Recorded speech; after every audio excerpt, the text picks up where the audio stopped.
All right. I am here with Tim Wenger from Corvallis in Oregon, and we are talking about the Hive Church, MicroChurch network. And man, Tim, it is great to have you on here today. So Yeah, it's good. good to be here. Thank you. Thank you. Yeah, man, I've been looking forward to interviewing you here and just hearing part of your story. And so why don't we just go ahead and get right into it? But before we start talking about the church, tell me a little bit about yourself. Just your life, and I know you're married and your children, and tell me a bit of those details so our listeners can hear. Sure, Merle. Yeah. So my wife and I have been married for I think it's like 33 years. We just had our anniversary. I Okay, think it was like, all right, and awesome, so congratulations. we live about. Yeah, thanks. And so I'm a building contractor, and so bivocational type thing. Do the work, do the church, both. And we've got 13 children. 4 of them are adopted from Liberia, West Africa. So that's been super special for us. Wow. Um, and actually, my oldest son is married also to a Liberian lady. So we got lots of Liberians in our family. Oh, And come on. That is so awesome. That's so cool. So how did that happen? When was that seed planted in your heart? yeah, so it was during the Civil War in '96, I think it was. They were having a very intense civil war, Wow. lots of fighting in the country. There's a lot of orphans. And so we adopted a couple of children in '96 and then again in '98. So we adopted them right into our family. In other words, right into, meaning in the middle. So we got, like my daughter is the same age of one of my adopted Liberian sons. So my birth daughter. So it's kind of, it's just, they all grew up together. So it's kind of special. So. Wow. Oh, that is cool. All right. Tell me about your church here and just how did it start? What is, how did you know to plant it? How did you know God was calling you to plant the church? And what was it like in those early days when you were just starting to consider, being a part of a church plant and following the Lord in that way? Yeah, sure, Merle. So I would say even back in my 20s, there was just things that were in me that had sort of a vision for maybe church planting, or maybe if not church planting, at least designing church in a certain way that maybe the Lord was leading us to. And then over, I'd say 15 years ago, we started a discipleship school and we were really involved. And it was called The Mandate. It's on pause right now for the last couple of years, but it was a really big part of our life. And there was just different things that were beginning to be embedded in our values, from just outside of ourselves, or just different values of, I don't know, just church planting and building Right. community and spiritual family and so on and so forth. You said in your heart, you felt like things were stirring in your heart in Mm-hmm. high school already. Mm-hmm. How did you recognize that? Like where did you first hear or consider church planting from? Like, were you connected in a ministry that was doing it? Did you hear somebody come through and talk about it? Where were kind of those seeds? Where did you first begin to entertain this idea? Was it just, out of your relationship with the Lord? Well, that's a little bit hard to remember, but I'll do the best I can. It was in my 20s, I was an elder, and there was a big push at that time, big emphasis on cell church.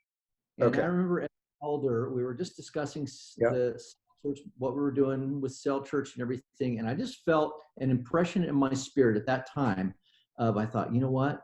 I just really feel called to develop, at that time I called them house church networks. I just thought, something that's more where each one of them, they're not only cell groups, but they're actually a church, and each leader, they'd be bigger, and each leader would be an elder, and these would all partner together, and just came to me, and it just Wow. never left.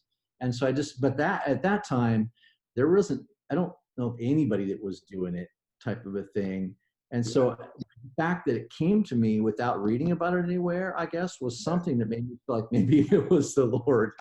Okay, well, that's the best I can do for you. No, that's awesome. That's cool. So this was something that, God just imparted a vision into your heart to see this happen. And was it kind of like a download that, I know sometimes for me, like when I'm just praying through something and I feel like God's birthing something in my spirit, I'll just get like a download and all of a sudden it will all kind of fit together in my head. Is that how it was for you, or was it kind of a process? Merle, it almost was a little bit of a download Hmm. at that time, just that particular model. Okay. But I also noticed that even when I would study and I'd be thinking about what does it mean to be a shepherd to flock? What does it mean to be a pastor? And we were gone to Liberia for 6 months. And I went through with our family, we lived there, and I went through the whole New Testament, and I was just studying church. And I just remember studying, what does it mean to be a shepherd? What does it mean to be an elder? And there was things that were being embedded in my heart over the last, number of years. Yeah. So I heard you say that you were an elder already. So was that in a church that you were working with, previously, obviously, and then was this going to be something different? Was this going to be taking the church that you're working with, into MicroChurch Network? How did that happen for you? Sure. So I was an elder, actually. It was in my late 20s and then into my early 30s. And no, this was a different church. It was a community church, but it was the man who was pastoring there is still a spiritual father to this day for me. I Awesome. stepped down from elder then at 32 because we had like, I don't know, it was like 10 kids, 11 years of age and under. And I just told him, look, I can't. Pull back, I gotta pull back for a little bit. Man, I have 5 kids. That just mind blowing right there. That's awesome. I entered seminary at 32. It was like, that kind of home, not true seminary. I'm not talking about that. I'm just saying, like the home training on how to shepherd shepherd kids seminary, that thing. So no, that's awesome. So God birthed this vision in you. What was kind of your next step then? Like how long, I guess that would be, something that would be good for us to hear. How long between when this kind of was downloaded in your spirit and God birthed this vision in you until you started to work it out? And what was kind of your process towards working that out? Sure. Okay, Merle. I would say maybe the birthing would have happened, I don't say in my mid to late 20s. And then I just feel like most of my 30s was kind of, a lot of it was the home stuff. I mean, we were very involved in leading the discipleship school, but I was not an elder in a local church at that time. So then I would say in my late 30s, as the kids got a little bit older, we began to really sense more and more God's heart I just sensed more of a call towards primary leadership, building a team, putting something together. And so we had board members of this mandate school. And so we just felt like the Lord was telling us, hey, let's all move to a new location where the Lord is all asking us to start something together. And so that was, it was about 8, 9, 10 years ago now, frankly. And so how many people was that then with your board, all moving together to start something new? Yeah. So Merle, we had, I think it was 5 couples that were on the board, and wow. We all decided together. We met, and we actually met with Ron Meyer at that time. We said, hey, we feel like we all had a retreat. We said, hey, the Lord, we feel like the Lord is asking us to move to a new town and plant a microchurch network. And then we're looking at Ron, because we'd like some sort of like, yeah, you're not wacky, He's like, yeah, let's do it. You should do it. And so we're like, okay. So everybody put their houses up for sale during the depths of recession. Wow. And the Lord started selling houses. And I can tell you a little bit, Merle, about why we chose the place we did. Do you want me to tell you that? Yeah, sure. Go for it. So we were all in rural towns for the most part, historically and at that time, smaller towns. And we felt like the Lord was asking us to move to a town that was 50,000 persons and more. Now, I realize for some people that's still majorly small, but for us in Oregon, that's pretty good size, okay? So we wanted to go to a town that had 50,000 and more. We wanted to go to a town we felt like was in the Northwest, preferably in Oregon. And we wanted one that also we were drawn to Corvallis because it had 3,000 international students from around the world in places that were actually closed to people even being able to go, or closed to the gospel. So that was another thing that drew us to, and so Wow. that's how we chose the town that we were going to go to. So That's awesome. That's cool. So what would take, walk us through some of those first months. You guys, as a board, you all packed up, you sold your houses and you moved, and then what? So, let's say we have a church planner and he has a team together and they have a team and they all move just like what you did. sure. What kind of things what would have been helpful for you to know? Maybe some things that you wish you would have known. Uh, Okay. and how would you start again like that? Yeah. So this maybe gets into one of the other questions, so I won't go too far on this, Merle. But for me, I am not the kind of guy that can do stuff alone. And a starter, that I have to have a certain critical mass. Like, okay, we're all going together, right? Everybody on board. So because it was a little bit of a soft start, because people were moving from some places 3 hours away, some only an hour away, and they had to sell their homes and move there. So it took us about, I'd say, 6 months before everybody actually got on site. And so we're all slowly moving to town. We're finding places to rent, places to buy. It was hard to buy back then, I think. So some people were buying, some were renting, living here and there and everywhere. And so we waited until everybody pretty well got there. And then we started kind of formally gathering. Before then, we would be we were still formally gathering, but it wasn't really kind of a public thing, And so I would say we started maybe with 30 people, Merle. Okay. So because there was that amount, you felt like you could at least have a gathering together as a family and then invite people to join you. So we didn't roll out maybe some sort of we didn't roll out a real public gathering. Okay. It was public, but I don't know if I'm making sense. So you didn't necessarily like promote it and, create a big splash about it.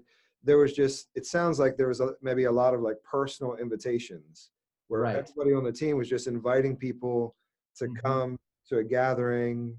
Did you call it a church at that point? Yeah, we made sure we called it a church from the get-go. We didn't want it to be called, okay, we're going to go to small group or. Okay. So yes, we definitely called it a church, and we would invite, but I would say that we have grown more through it's I don't know how to explain it, because we don't have a real official gathering spot, and there's different locations people are meeting. It's just a little harder for people. In other words, people that come, they know what's going on and they feel like they want to be part of it. Okay. It's not as easy just to come walk in. Maybe be more uncomfortable for people. So, sure. Yeah. Yeah. So is that then a lot of people are coming with, just via relationship, as people start to build relationship, and that's the way you disciple people, right? Is that I would say that's mostly it. I think when we first moved to town, we had some people that heard, oh, there's kind of a new church model in town. We're going to go check it out. But I would say that for the most part, they were just coming just to see, whoa, what's going on here, type of a thing. And I would say most of our growth has happened through personal relationship. People also moving. There's people that are like, look, I just really feel called to be part of this. I'm going to also move and join beyond some of the original group. Yeah. So, take us back and talk to yourself. What kind of advice would you give to yourself here? You're going to start again. So, what are some things that you have learned that would help somebody else kind of in your shoes? And from the early days of planting, what would you do? Is there anything you would do differently? Is there anything you would focus more on? And just talk us through some of those things that you've learned. Yeah. Okay. So there's a few things that I think are different people have asked, kind of this question. And so maybe I'll just reflect.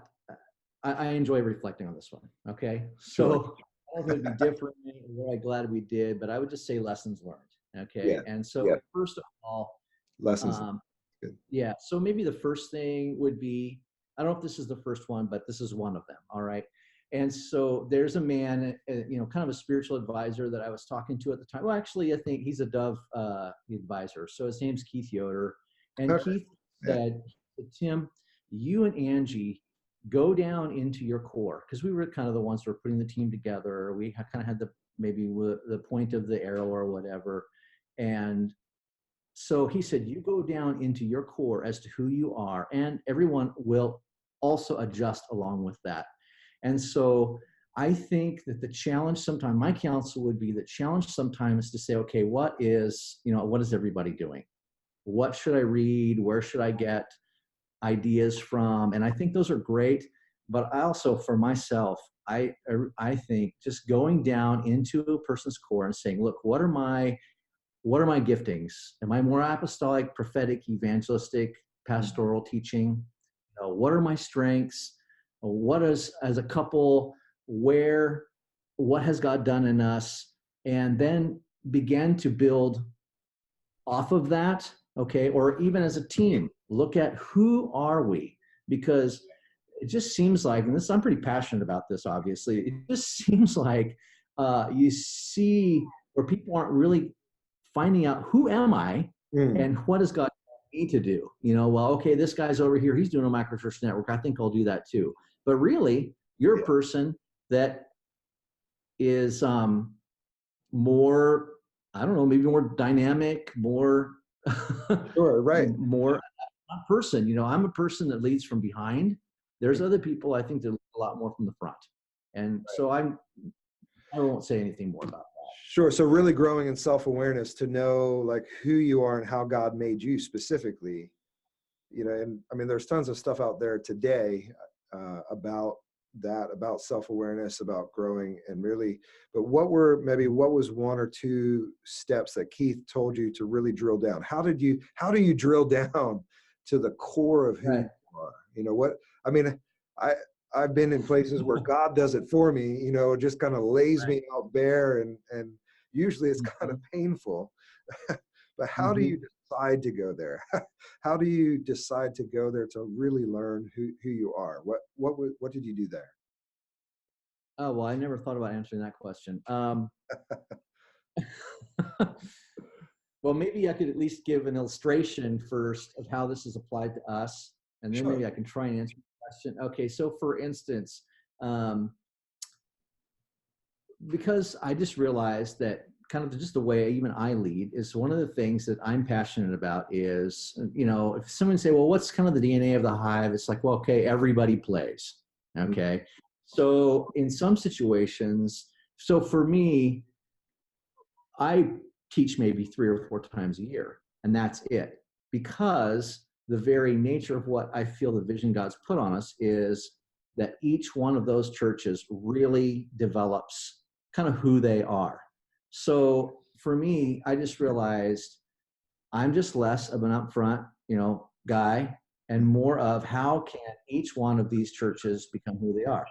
So whereas the other hand, I was talking to a guy the other day, he was talking about church planting and everything, and he was concerned about teaching. And I just said, listen, God's called you to be a teacher. Probably, if I may only speak 3 or 4 times a year, you may be speaking 30, 40, 50 times a year, because that's who God's called you to be. So how do you do that? Well, I mean, for me, I guess just listening a lot to what other people said. Man, Tim, this is kind of who you are. Also, Strength Finders. People are doing the Enneagram recently. Yeah. I thought through different. I did the disc profile. Okay. We did. But I'm saying we as a team did these things, and then also just what kind of prophetic words came into our lives. Prophetic words, outside counsel, different kinds of tools. Put it all together and just try to continually, keep moving forward. Who God. Made us to be. That's so good. I mean, the Bible says a lot, about not stepping into comparison, and I think so many times that happens today where people try to be somebody else. They try to be, that's working. So I want to be that. I want to do that. And hey, we can learn models, we can learn systems, from other people and what's working out there. But at the core, I think that's so key, to really know, like, who are you? And I remember Keith Yoder also talks about in his book about healthy leadership, that in a crisis, many times leaders will revert to the core of who they are anyway. So even if you try and do something that's not really you, in a time of crisis or Right. in a time of challenge, you revert back to that. And so I think it's Right. really, man, that's so important. That's good. So I think we're going to wrap up here soon, but any kind of parting, words of wisdom, any kind of parting words of encouragement to someone who's out there thinking about church planting. I mean, I love your model where you said, everyone plays. And that's really, I mean, that's the church. That's Jesus' heart, I believe, for his church, is that everyone's involved, everyone plays, whatever model they're in, but they're all involved. They're all getting, discipled. They're all growing in their relationship with him. Yeah, just give us one or two words of wisdom and a blessing. Well, God gives us grace to the humble, Hmm. and if the less we feel like, oh man, we got this going on, we really know how to do church, and we're going to do the new thing, instead of really set that aside and really say, okay, what's the Lord calling us to? Hmm. One last thing, when we came to Corvallis, there's a few people who said, oh, well, you know, this doesn't look any different like what we were doing before. And I said, listen, our vision is not to be different. Our vision is to be faithful to what Jesus is asking us to do. Hmm. And so just Good. be So good. careful, guard against, well, we got this going on, we're taking this town for Christ and we're the new thing. Instead, just be like, okay, listen, this is what God has called us to do, this is what's in our core. Maybe one last thing, I have to be grateful to my wife Angie, because I was scared. Okay, I was super scared, like, all these people are selling their houses and moving to this town, and what if this falls apart? And so she had much more faith than I did. And so I don't know if that's some sort of closing word or That's whatever, awesome. but Yeah, that's so good. Well, I mean, and in that, you talk about your wife being on board, you talk about your family being a part of it, you talk about the team being on board, and it sounds like a lot of these things that you've done, you've processed together with everybody, based kind of on who you are, and that's awesome. I think that also is a real key. Just for church planners out there, is to take people with you. If you're going alone, it's going to be hard. And so to take people with you, get people on board, get people who can speak into your life, that, like you mentioned, Keith Yoder, there were some other leaders, that spoke into your life and kind of even helped you discern uh, about planning a church, but then also who you are, just kind of like, this is who you are. I heard you say that leaders said, this is who you are. And that type of feedback and being open to that kind of feedback is just really important. All right, Tim Wenger, thank you so much for coming on and recording this segment here. Yeah, it's been a real pleasure to hear part of your story, and we look forward to hearing more of it in the future. well, appreciate it. All right. Bless you guys.